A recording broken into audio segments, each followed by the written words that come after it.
J'espère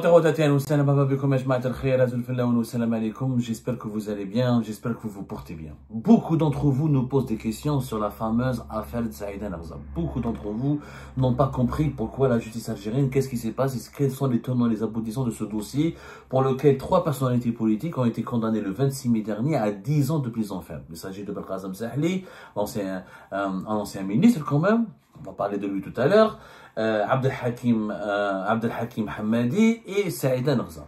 10 ans de prison ferme, 85 personnes sont citées dans cette affaire, qui sont tous emprisonnés, 85 personnes, c'est quand même énorme. Alors, la justice algérienne a retenu des peines de prisonnement de 5 ans à 10 ans pour plusieurs élus, des membres des élus des mairies de certaines wilayas, notamment des wilayas de Blida, des wilayas de Rlizin, des wilayas de Thiel, des wilayas d'Oran et de quelques autres wilayas de l'intérieur du pays. Puis il y a les enfants de Saïda Narza et les participants et les partisans de Saïda Narza qui ont été condamnés particulièrement de façon lourde. Mais ce dossier, on ne raconte pas toute la vérité aux Algériens et aux Algériens, tellement il est complexé et tellement il est complexe plutôt.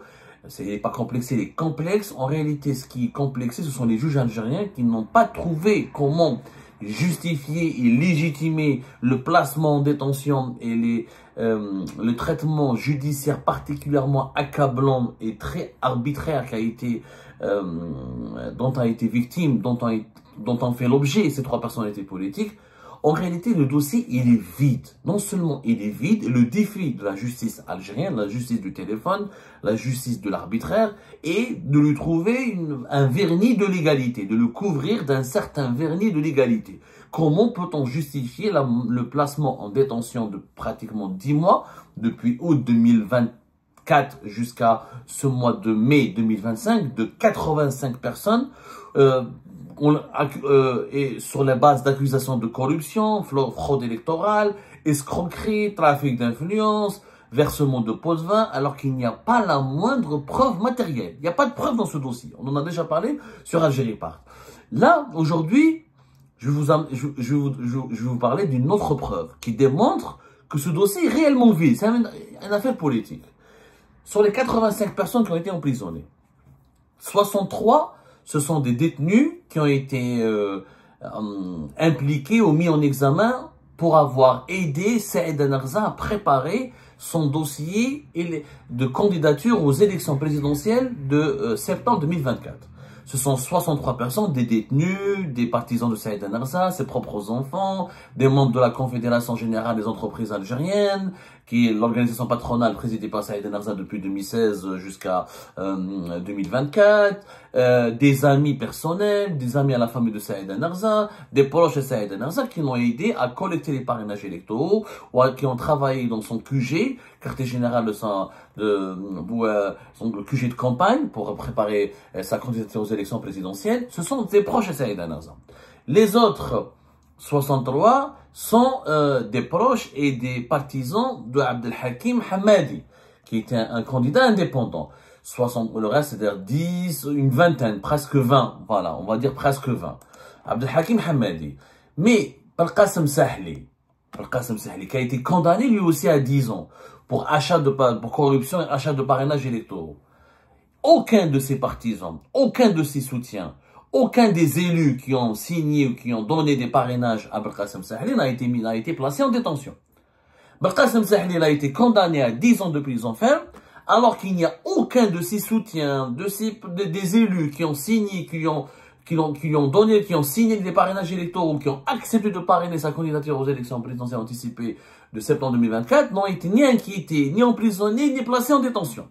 Belkacem Sahli, c'est un cas. L'histoire de Belkacem Sahli, que je veux la révéler, personne n'en a parlé parce qu'on s'est tellement concentré sur Saïda Narza qui est plus populaire, plus connue, elle a plus de visibilité médiatique, elle est depuis 2023-2022, elle suscite un grand buzz, elle est devenue l'une des attractions, on va dire, de la vie politique, de la scène politique algérienne, et comme elle a fait une entrée fracassante sur la scène politique, avec ses déclarations, avec sa lettre fracassante à Abdelmajid Tebboune, avec son bras de fer contre les conseillers d'Abdelmajid Tebboune, les membres de son entourage, elle a monopolisé l'attention des médias. Mais réellement, dans ce dossier, par exemple, le cas de Belkacem Sahli démontre plus que jamais que la justice algérienne, cette affaire-là, elle est préfabriquée, et le dossier, il est monté de toutes pièces, et que la cabale, c'est une cabale basée sur l'absurde. Belkacem Sahli. On l'accuse on l'a condamné, c'est bon, le 26 mai, il a été condamné pour 10 ans de prison ferme. Comment se fait-il qu'on condamne quelqu'un pour achat de parrainages électoraux, alors que les personnes à qui il aurait acheté des parrainages électoraux n'ont pas été inquiétées? Aucun élu qui a roulé, ou qui a aidé, ou qui a collaboré avec Belkacem Sahli n'a été emprisonné.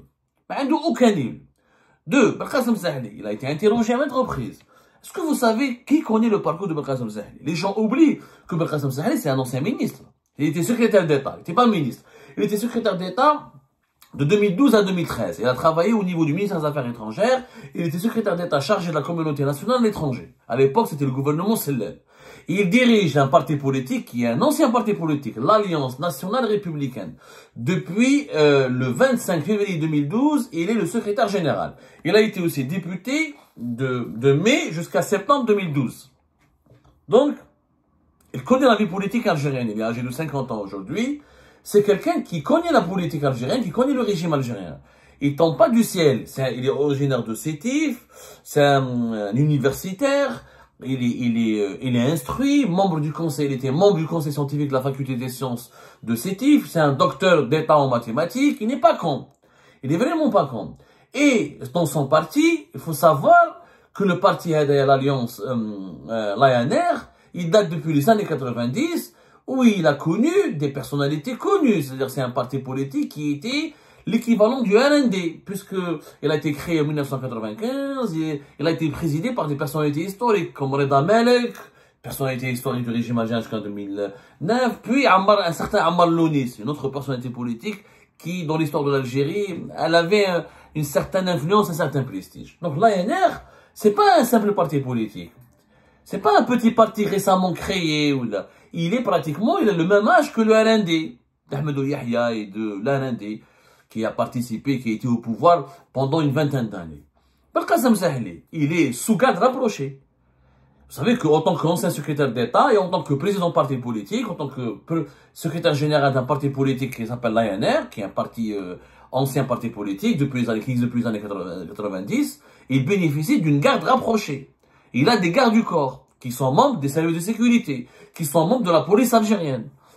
Durant le procès, au cours de ce mois de mai, quand les juges l'ont interrogé, il leur a dit des choses très évidentes. Il leur a dit, monsieur, comment voulez-vous que je trafique, que je donne de la corruption, que j'achète des voix, que j'achète des parrainages électoraux, alors que je suis H24 avec ma garde rapprochée? Il est sous protection policière, il est sous protection rapprochée, il a une garde rapprochée, il est protégé régulièrement H24. D'ailleurs, on ne sait pas pourquoi il est protégé, hein, parce que il est resté quoi? Il est resté quelques mois ministre, secrétaire d'État, montant une année, voilà, il est resté une année, 1 an et 8 jours, ministre, secrétaire d'État, même pas ministre. Est-ce que ça justifie qu'on le protège? Est-ce qu'il est menacé? Est-ce que le pays est rangé par le terrorisme? Est-ce qu'on a une menace terroriste? Quelle est la menace qui pèse contre sa personne ou qui pourrait mettre en danger son intégrité physique? Donc c'est l'État qui le protège. Belkacem Sahli n'est pas un opposant. C'est pas Karim Tabou, Mohsin Belabès, Saïd Saadi, ou je sais pas quoi, ou un activiste du Hirak, il a toujours été un partisan du pouvoir. D'ailleurs, c'est quoi la fraude? Est-ce que vous savez c'est quoi le crime de Belkacem Sahli? Puisqu'on lui dit que tu as acheté des parrainages électoraux. Or, il n'y a aucun élu, encore une fois, aucun partisan de Belkacem Sahli qui a accepté de parrainer sa candidature n'a été placé en détention. Belkacem Sahli, qu'est-ce qu'il avait pendant les préparatifs de sa campagne pour les élections présidentielles anticipées de septembre 2024. Il disait aux élus, il partait voir les élus, les députés, des sénateurs, des membres des APC, etc. Il leur disait, écoutez, donnez-moi vos voix, donnez-moi vos parrainages. Il faut savoir qu'en Algérie, il faut ou 50 000 signatures d'électeurs inscrits sur les listes électorales, ou 600 signatures d'élus de différentes assemblées. Il y a 3 types d'assemblées en Algérie, les assemblées locales, les assemblées de wilaya, les APEI, et le Parlement plus le Sénat, plus le Conseil de la Nation. 4 types d'assemblées. Donc il faut réunir 600 signatures de ces 4 assemblées. Lui, comme Belkacem Sahli, personne n'avait envie de le soutenir parce qu'il n'avait pas de cas. Il fait de la politique, mais c'est un élément du décor. C'est un bibelot, donc comme un bibelot dans une bibliothèque, Meskin Belkacem Sahli. C'est quelqu'un de gentil, c'est un anti-islamiste, il a des idées intéressantes, mais il n'a jamais pesé, il n'a jamais percé, il n'a jamais été influent, il n'a jamais été un acteur politique de choix ou de premier rang dans le débat politique en Algérie. Un petit parti, l'ANR, à chaque élection, des petits partis politiques qui existent depuis des années et dont on entend parler uniquement quand il y a des élections locales, législatives ou présidentielles. Ils font encore une fois de l'habillage. C'est des décors. C'est des éléments de décor politique pour dire que l'Algérie n'est pas une dictature absolutiste, n'est pas un pays fermé, des partis politiques qui font des meetings, qui ont des élus, qui participent aux élections. C'est des éléments de décor. Il fait de la décoration. Donc personne n'avait envie de le soutenir. Cheikh Saïda Narza, elle faisait des plateaux de télé, elle parlait, elle était dans une confédération patronale, elle faisait du terrain, elle a enclenché des polémiques, elle a une histoire, elle a défié Ali Haddad, elle a défié les oligarques à l'époque de Bouteflika, elle a milité, elle a connu Tebboune, elle a soutenu Tebboune, ensuite elle s'est retournée contre Tebboune. Donc elle avait une autorité qui pouvait justifier pourquoi certaines personnes voulaient la soutenir, qui pouvaient en tout cas inciter certaines personnes à la soutenir. Puis Belkacem Sahli, il est fade, il est maquage. De temps en temps, il a une bonne position. De temps en temps, il fait quelques déclarations. De temps en temps, il se distingue par une position. Sinon, il est fantomatique. Donc Belkacem Sahli, qu'est-ce qu'il disait aux élus? Donc, parrainez, donnez-moi vos parrainages, parce que moi, après, je vais me présenter aux élections, après, je ne vais pas aller au bout. Je vais soutenir Tebboune. C'est ça le but de Sahli. Belkacem Sahli, il voulait soutenir Tebboune. Il leur disait, donnez-moi, je vais être candidat aux élections. Je vais profiter de parce que quand on est candidat aux élections, on va passer à la télé, on va être invité à parler à TV, on peut faire des meetings, et puis il y a des fonds publics, l'État donne des subventions et on peut récolter de l'argent pour faire des meetings. Donc il voulait jouer un rôle pendant ces élections, mais pas contre Tebboune. Lui, il disait, en tout cas, c'est ce qu'il disait lui-même, il disait aux élus, soutenez-moi pour que je puisse soutenir Tebboune. Donnez-moi vos parrainages et vos voix pour que je puisse par la suite les apporter mon soutien et contribuer et militer publiquement en faveur du deuxième mandat de Tebboune. C'est ça ce qu'il a fait pour Belkacem Sahli. D'ailleurs, il y a une enquête, dans les services de sécurité, dans l'affaire Saïda Narza. Encore une fois, je rappelle que dans l'affaire Saïda Narza, vous savez une chose dont personne ne parle, l'affaire de cette corruption et d'achat des parrainages électoraux. Il n'y a pas de victime. Il n'y a pas de participants. Personne n'a déposé plainte. On a 85 personnes en prison. Personne n'a déposé plainte. Il n'y a pas eu plainte contre eux. Il n'y a pas de partie civile. Ni l'autorité nationale indépendante des élections n'a déposé plainte. Ni le Conseil, ni la Cour constitutionnelle n'a déposé plainte. Il n'y a pas une partie. Ni Abdelmajid Tebboune n'a déposé plainte contre eux, qui a gagné les élections. Personne n'a déposé plainte. C'est le parquet qui s'est auto-saisi au niveau du pôle économique et financier du tribunal de Sidi Mohamed et qui a demandé aux services de sécurité d'enquêter, de placer en détention, d'interpeller et de faire une enquête sur l'affaire.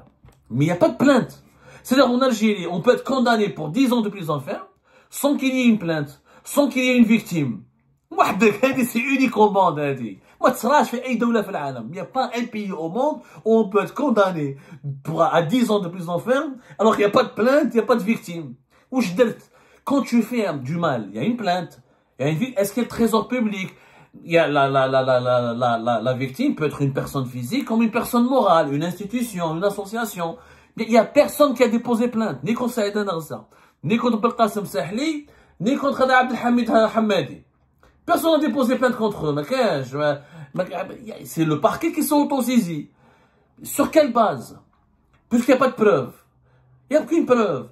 Et pourquoi on a mis en prison les partisans et les élus qui ont soutenu Saïda Narza et Abdelhakim Hamadi et pas les élus qui ont accepté de donner leur parrainage à Belkacem Sahli? Cela démontre que cette affaire a été préfabriquée, a été tout simplement préfabriquée dans l'urgence, en toute hâte, avec beaucoup d'imprécisions, et que c'est une cabale qui a été lancée juste pour noircir, salir et traîner dans la boue la réputation de quelques personnalités politiques, ni plus ni moins. Et la justice a été instrumentalisée pour des vengeances, une affaire de vengeance politique, c'est tout. Il leur a répété cette histoire. Il est condamné à la prison, alors qu'il est sous protection de l'État, qu'il est encore président d'un parti politique, et qu'il touche son ancienne retraite de secrétaire d'État.